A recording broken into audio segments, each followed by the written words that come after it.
Здравейте, с Ванята сводка от 2 март.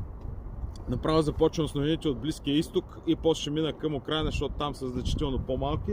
В общи линии войната и всичко, което се случва, започна да се развива по този сценарий, който ви го описах още онен ден, като продължение на миналия ми сценарий от предишните сводки.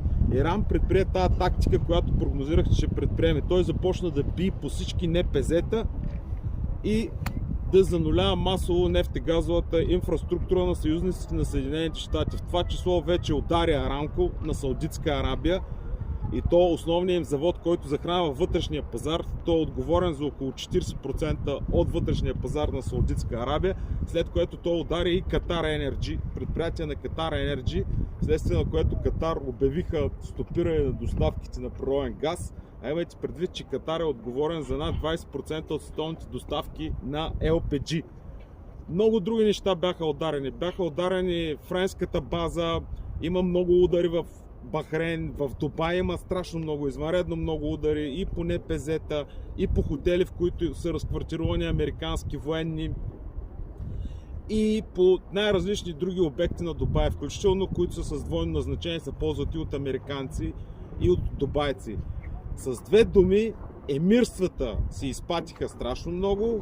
От снощи започнаха удари по Саудитска Арабия, Бахрейн, Кувейт, т.е. абсолютно всички страни в залива, които помагат на американците, са ударени. Само в рамките на ден и половина Иран е ударил над 500 цели в Близкия изток и в страните съюзници на Съединените щати. Не случайно затова американците казаха, че те в момента контактували с 3 държави да се наместят в войната.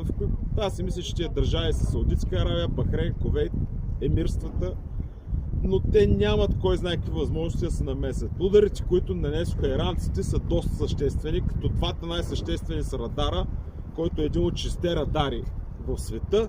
Второ е, че те изкараха извън борда една батарея ТААТ, американска батарея ТААТ, която също е много скъпо съоръжение. Включително днеска официално признаха американците, те казаха, че е от приятелски огън, но то не е от много приятелски огън. За това, че са свалени 3 самолета F-15, говори се за още 2 свалени.